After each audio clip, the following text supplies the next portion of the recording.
Hi class, I just wanted to welcome you to Cost Accounting. I just want to take a few minutes to introduce myself and tell you a little bit about how this course is going to work. I know in an online course it's always tough to get to know your professors, so just want to take a few minutes. I hope you will watch this video to the end. So to start, my name is Scott Paxton. Just a little bit about my background.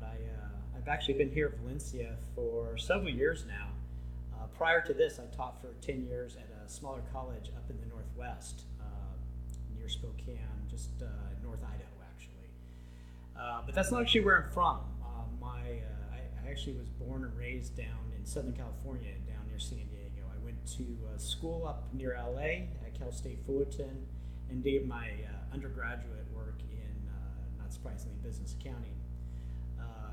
After I finished school, I immediately went on and spent a few years in what's commonly referred to as public accounting and worked as an auditor there. And after that, I actually went on and spent several years in the banking and finance industries, working in several different capacities like director of financial reporting and controller. I also spent a few years working my own business as a small business consultant, so working with both small and large businesses doing various projects. And that's kind of how I got into teaching. I started teaching part-time. Before you knew it, I was doing it full-time, and I love it. About that time, too, I went back and I got 2 graduate degrees. So I have both a master's in business administration and also a master's degree in accounting. And I'm also a certified public accountant. So anyway, enough about me. I want to talk a little bit about how the course is going to work. First and foremost, I want you to make sure that you begin this course by carefully reviewing all the orientation materials, which you're going to see there in Canvas when you first log in. I know it's really tempting sometimes to just breeze through those because you want to just kind of get started and get going. But I really, really want to strongly encourage you to read those carefully. And you'll notice at the end I've actually given you a printable syllabus. So if you'd like to go on and just go ahead and print it out, you can certainly do that as well. But please take some time to carefully read through that. Pretty much everything you need to know about the course and all my policies and procedures are there. I've taken a lot of care into making that as detailed as possible so you don't have any questions about what's expected of you or even what's expected about me, from me. At the conclusion of that process, you're going to notice a getting started quiz that you're going to need to take, and you're going to need to take pretty quickly here in the course. So within the first couple of days. I do have a due date on that. Now, that getting started quiz doesn't have any points assigned to it, but you do need to complete it. Everybody needs to complete it. It shouldn't take you more than a minute or so. It's just really my way of knowing that you're in the course and you've gotten registered and you're ready to go. And if you don't complete it, you run the risk of being dropped, so make sure you get that done. Now, as far as communication in the course, there's really 2 primary ways that you can get a hold of me. First and foremost, you can use the inbox here in Canvas. You'll notice the link on the left. Basically, it works just like email, but it's contained within the course. Please do not use any other emails outside, like my email at the college or anything else. While I'll get those messages, I won't always respond to them.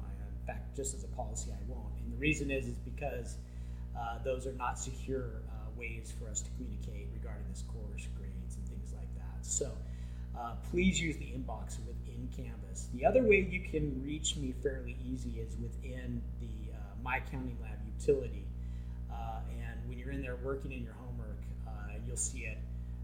You'll notice that there's an Ask My Instructor link there. So if you're working through a problem, you just have a question about that specific problem, that's really the best way to communicate with me about that problem. And the reason is because the message that's sent to me will give me a link where I can link right back to the problem you're working on. So please use that. Of course, the response will come back in the My Accounting Lab utilities. So those are really the 2 best ways to get a hold of me. Of course, I have a phone too as well, but you know that's pretty hit and miss. So you're probably going to get a quicker response from me using one of those 2 methods to get a hold of me. Okay, so let's see.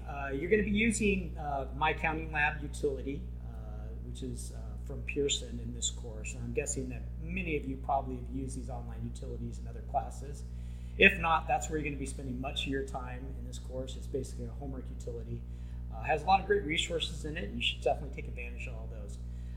I've gone ahead and laid out the entire course in there for you, including due dates. Everything is pretty much open for you there, and all the due dates are listed. So you should really not have any questions for when something's due in this course.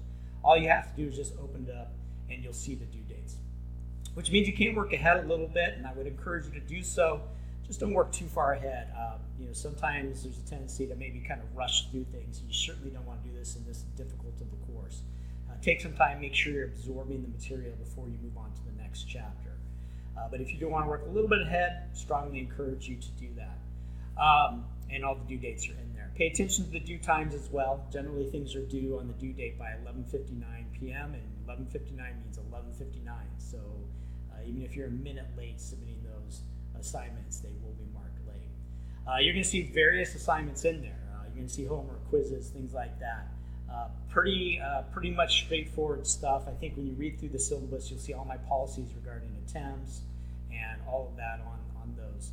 So make sure that you take your time to absorb those resources and make sure you understand again what's expected of you on those particular assignments. That's where you'll be spending much of your time. But don't forget about the resources there in Canvas as well. You'll notice that in my modules there, I've included some other sample exercises, things like that, which I think will really help you out. So a lot of people just gloss over that because there may not be points on it. But some of those resources, like there's some PDF files and sample exercises in there, I strongly suggest that you print those out, maybe work through those by hand as part of your supplement to learning the materials. On that note, you're also going to notice in the syllabus, and I want to point you to it, you can see a section in there that I've labeled how to be successful in the course.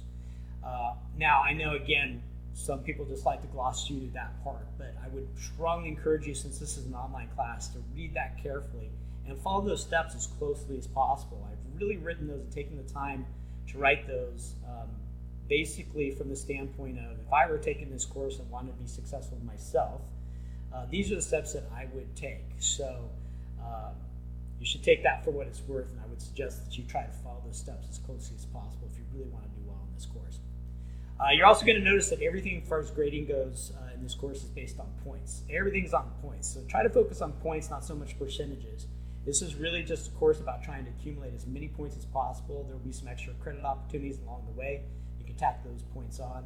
There's a grading scale in the syllabus at the end of the course. I'm just basically going to add up all your points, and where you land on that point scale is exactly the grade you're going to get. So it's a pretty straightforward system. I don't think you'll find too much confusion there. Okay? So anyway, just to kind of sum things up, probably the biggest mistake I see in a class like this, especially being an online class, is just students either procrastinating, obviously, or maybe more importantly, not using all the resources that are available. So make sure that you take advantage of all those resources that I've included for you. I've painstakingly taken time to include as much as possible for you to help you out. Also, use me as a resource. If you find that you're having trouble or you're having questions, be sure to reach out to me. I'm here to help you. We also have some tutoring on most of our Valencia campuses if you're close by. That's usually free, and you can certainly seek that out as well if you need to work through some of the longer problems with people. So make sure that you don't get behind. I know you're told this in every class that you take, but procrastinating in this course is just not going to work well. There's a lot of material in this course. It's going to be a fair amount of work, and I'm sure you're probably already expecting that, so you want to get off to a good start. So anyway, again, if you have any questions, I'm here to help you. Please reach out. Make sure to read through all those orientation materials once again, and I look forward to working with you throughout the semester. Have a great semester.